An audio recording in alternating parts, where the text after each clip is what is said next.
आपके घर की जो फ्लोरिंग है उसके लिए क्या है बेस्ट, मार्बल, ग्रेनाइट या फिर टाइल। अगर आप अपने नए घर के लिए फ्लोरिंग लगवाने जा रहे हो तो आपको ये जरूर पता होना चाहिए कि इन तीनों में आपके लिए सबसे बेस्ट विकल्प कौन सा रहेगा। तो इसलिए आज की वीडियो में हम इन तीनों का डिटेल कंपैरिजन करके देखेंगे और ये जानेंगे कि आपके घर के फ्लोरिंग के लिए सबसे बेस्ट विकल्प कौन सा रहेगा। क्योंकि वीडियो का जो एंड पार्ट है वहां पर हम इन तीनों की विशेषता जानने के बाद ये देखेंगे कि आपके घर के लिए सबसे बेस्ट विकल्प कौन सा रहेगा। तो वीडियो को हम शुरू करते हैं, पर उससे पहले अगर आप लोग इस चैनल पे नए आए हो तो चैनल को जरूर सब्सक्राइब कीजिए। तो फ्लोरिंग में सबसे पहला ऑप्शन आ जाता है जो कि है ग्रेनाइट। अब ग्रेनाइट के बारे में क्या कहना, क्योंकि जो तीनों ऑप्शन हम यहाँ पर फ्लोरिंग के लिए देख रहे हैं इनमें से सबसे मजबूत और टिकाऊ अगर कोई मटेरियल है तो वो है ग्रेनाइट। ग्रेनाइट एक इग्निस रॉक है जिस कारण ये बहुत ही मजबूत मटेरियल माना जाता है। ये जो ग्रेनाइट होता है जैसे कि मैंने आपसे कहा बहुत ही हार्ड मटेरियल होता है, इस वजह से इसके जल्दी चिप्स भी नहीं निकलते हैं और तो और ये जो ग्रेनाइट है इसके ऊपर स्क्रैच भी आपको जल्दी विजिबल नहीं होंगे। इस वजह से हाईली ट्रैफिक वाले एरिया में भी आप इसका इस्तेमाल आराम के साथ कर सकते हो। ग्रेनाइट इतना ड्यूरेबल होता है कि जिस वजह से इसके ऊपर कोई हेवी लोड या फिर प्रेशर आता है तो इसका भी इसके ऊपर जल्दी असर नहीं होता है। और अगर हम बात करें वेदर की या फिर इरोजन की तो ऐसी चीजों का भी इसके ऊपर जल्दी असर नहीं दिखाई देता है। तो ये बहुत ही इंपॉर्टेंट प्रॉपर्टी होती है ग्रेनाइट की। अब ग्रेनाइट का अगला एडवांटेज ये होता है कि ग्रेनाइट एक बहुत ही अच्छा हीट रेजिस्टेंट मटेरियल होता है। ज्यादा टेम्परेचर होने पर भी ग्रेनाइट के ऊपर इसका असर नहीं होता है। अगला एडवांटेज है ग्रेनाइट का जो कि है केमिकल रेजिस्टेंट। बहुत सारे केमिकल, एसिड, अल्कलाइन इन चीजों का ग्रेनाइट के ऊपर जल्दी असर नहीं होता है। इस वजह से इसे क्लीन और मेंटेन करना बहुत आसान हो जाता है। ग्रेनाइट जो है उसका वाटर एब्जॉर्प्शन बहुत ही कम होता है। इसका फायदा यह होता है कि इसके ऊपर जो दाग धब्बे होते हैं वो जल्दी दिखाई नहीं देते हैं और पानी की वजह से आगे चल के आपका ग्रेनाइट जो है वो जल्दी डैमेज भी नहीं होता। और ग्रेनाइट में आपको बहुत सारे टाइप के शेड, कलर्स जो है वो भी अवेलेबल है। बहुत सारे डिजाइन जो है आप अपने चॉइस के अनुसार लगवा सकते हो। तो इतने सारे अगर ग्रेनाइट के एडवांटेज है तो क्या कोई ग्रेनाइट के डिसएडवांटेज है? तो जी हाँ, अगर हम बात करें ग्रेनाइट के पहले डिसएडवांटेज की जो आ जाता है कॉस्ट के रिलेटेड। ग्रेनाइट जो है उसका कॉस्ट इन तीनों मटेरियल में सबसे ज्यादा होता है। एक अच्छे क्वालिटी का जो ग्रेनाइट है उसका कॉस्ट जो है आपको 120 रुपए पर स्क्वायर फीट के आगे से ही शुरू हो जाता है। और ग्रेनाइट का कॉस्ट ज्यादा होने के कारण कभी कभी आपको ग्रेनाइट में फंसाया जाता है, जैसे कि ग्रेनाइट के ऊपर कलर कोटिंग की जाती है जो कि आगे चल के डल हो जाती है। ऐसी चीजों से अगर आप बचना चाहते हो और जानना चाहते हो कि क्या क्वालिटी चेक्स होते हैं ग्रेनाइट को चेक करने के, तो आई बटन में मैंने उस वीडियो की लिंक दी है, आप उस वीडियो को भी जाकर देख सकते हो। और अगर हम इसके लाइफ की बात करें तो जैसे कि मैंने आपसे कहा कि ये एक इग्निस रॉक है जिस वजह से इसकी लाइफ भी बहुत ही अच्छी होती है बाकी मटेरियल की तुलना में। अब फ्लोरिंग के लिए दूसरा ऑप्शन आपके सामने होता है जो कि है मार्बल। अब मार्बल का सबसे पहला एडवांटेज तो आ जाता है जो कि है उसका लुक। मार्बल जो है दिखने में बहुत ही खूबसूरत दिखाई देता है और आपको बहुत सारे टाइप की वैरायटी जो है वो मार्बल में आराम के साथ मिल सकती है। और मार्बल जो है वो भी अच्छा हीट रेजिस्टेंट होता है, अच्छा ड्यूरेबल मटेरियल होता है। हालांकि ग्रेनाइट इतना ड्यूरेबल नहीं होता है।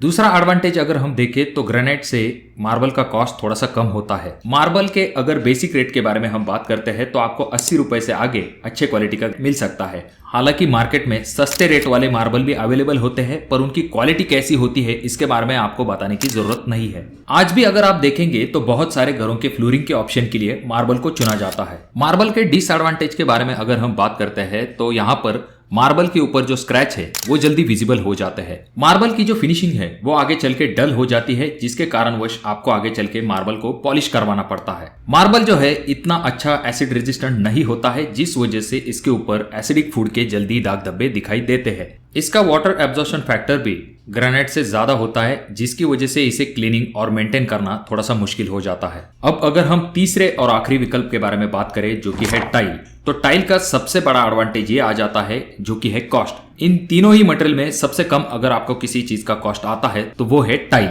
न सिर्फ टाइल का कॉस्ट कम आता है बल्कि इसका फिटिंग का चार्ज भी कम होता है। जैसे कि आपको अच्छी क्वालिटी की टाइल जो है वो 40 से लेके 60 रुपए पर स्क्वायर फीट के हिसाब से आपको आराम के साथ मिल सकती है। और इसका जो फिटिंग का चार्ज होता है वो 12 से लेके 15 रुपए पर स्क्वायर फीट के हिसाब से होता है। टाइल जो है वो मैन मेड प्रोडक्ट है, इस वजह से आपको बहुत सारे टाइप के डिजाइन पैटर्न जो है वो टाइल में मिल जाते हैं। और टाइल के बहुत सारे टाइप्स भी होते हैं जैसे कि सिरेमिक टाइल, विट्रीफाइड टाइल। अब यहाँ पर अगर हम टाइल के डिसएडवांटेज के बारे में बात करें तो टाइल की जो स्ट्रेंथ या फिर ड्यूरेबिलिटी होती है वो मार्बल या फिर ग्रेनाइट इतनी नहीं होती है। टाइल की जो लाइफ होती है वो ग्रेनाइट या फिर मार्बल इतनी नहीं होती है। टाइल की लाइफ हम 15 से लेकर 20 साल तक कंसिडर कर सकते हैं। आगे चल के 1-2 साल बाद अगर आपके टाइल के ऊपर कोई क्रैक आ जाता है या फिर कोना टूट जाता है, ऐसे समय में उस तरह की टाइल वापस से आपको मिलना बहुत ही मुश्किल हो जाता है, क्योंकि मार्केट में हर 6-7 महीने बाद टाइल के पैटर्न्स और डिजाइन जो है वो चेंज होते रहते हैं। तो अब हमने इन तीनों के ही एडवांटेज और डिसएडवांटेज देख लिए हैं। तो आपके घर के फ्लोरिंग के लिए सबसे बढ़िया विकल्प कौन सा रहेगा? अब इस सवाल का जवाब डिपेंड करता है कि आप कौन से पर्पस के हिसाब से अपने घर के लिए फ्लोरिंग लगवा रहे हो। अगर आप लॉन्ग लाइफ या फिर ड्यूरेबल मटेरियल चाहते हो तो आपके घर के लिए सबसे बढ़िया विकल्प आ जाता है, जो कि है ग्रेनाइट या फिर मार्बल। पर यहाँ पर इन दोनों का ही कॉस्ट जो है वो बहुत ही ज्यादा चला जाता है अगर हम टाइल से कंपैरिजन करते हैं। तो अगर आप अपने घर के फ्लोरिंग के लिए ग्रेनाइट या फिर मार्बल की तरफ जाते हो, ऐसे समय में आपका जो फ्लोरिंग का कॉस्ट है वो टाइल से डायरेक्टली 2 गुना हो जाता है। फॉर एग्जाम्पल के लिए अगर आपको टाइलिंग वर्क करने के लिए 1 लाख रुपए तक खर्च आने वाला है, ऐसे जगह पर अगर आपने ग्रेनाइट या फिर मार्बल का इस्तेमाल कर लिया तो आपको 2 से 2.5 लाख रुपए तक खर्च आ सकता है। तो आजकल सबसे ज्यादा अगर फ्लोरिंग के लिए कोई मटेरियल इस्तेमाल किया जाता है तो वो है टाइल। इसका सबसे मेन कारण यही कि टाइल में बहुत सारे टाइप्स की वैरायटी अवेलेबल है। टाइल लगवाने का जो कॉस्ट है वो इन तीनों ही ऑप्शन में सबसे कम है। अब यहाँ पर ऐसा एक इंपॉर्टेंट फैक्टर है जो कि आपको फ्लोरिंग का डिसीजन लेने में बहुत ज्यादा मदद करेगा। जैसे कि आपने पुराने घरों में कुछ इस प्रकार की टाइल्स देखी होंगी जिनको सालों साल तक कुछ भी नहीं हुआ है, सिर्फ फैशन के चलते लोगों ने जो है उन टाइल को बदलवा लिया, क्योंकि लोग चाहते हैं कि उनका घर का लुक जो है वो नए के जैसा दिखे, अपडेटेड दिखे। इस वजह से उन्होंने उन टाइल को बदलवा लिया। न तो वो टाइल ज्यादा स्लिपरी थी अगर हम आज के टाइल से कंपैरिजन करें तो, ना तो उनमें कोई डिफेक्ट था, ना ही वो जल्दी टूटती थी। सिर्फ और सिर्फ नए फैशन के चलते लोगों ने उन टाइल को बदलवा लिया। यानी कि हर बार लोगों को नए फैशन के हिसाब से अपने घर में चीजें करवाना पसंद होता है। और अगर आपने मार्बल या फिर ग्रेनाइट की फ्लोरिंग पर ज्यादा खर्च कर दिया और आगे चल के आपको फ्लोरिंग बदलवानी है, ऐसे वक्त में आपका और भी ज्यादा खर्च हो जाता है। ऐसे सिचुएशन में आपके लिए सबसे बढ़िया विकल्प टाइल ही होता है। और वक्त के अनुसार टाइल में भी बहुत सारे अपडेट आ रहे हैं, जैसे कि बाथरूम के लिए एंटी स्किड टाइल का इस्तेमाल किया जाता है, जिससे स्लिप होने के चांसेस बहुत ही कम होते हैं।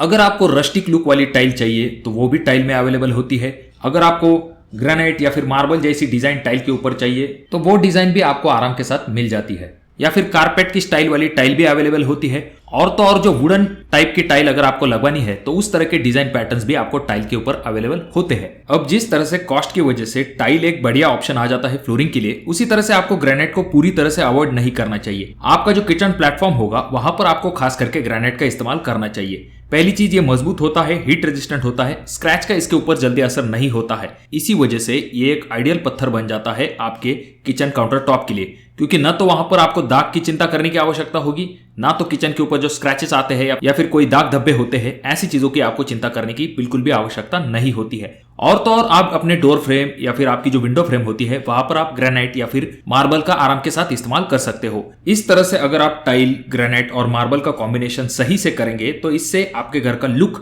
भी अच्छा दिखाई देगा और आपके पैसे भी बच जाएंगे। तो आप अपने घर के लिए कौन सी फ्लोरिंग लगवाना पसंद करेंगे और क्यों, इसके बारे में कमेंट बॉक्स में कमेंट जरूर कीजिए। वीडियो अच्छा लगा हो तो इसे लाइक कर दीजिए। चैनल पे अगर आप लोग नए आए हो तो चैनल को जरूर सब्सक्राइब कर दीजिए। और इन तीनों वीडियो में से कोई एक वीडियो आपके जरूर काम में आ सकता है।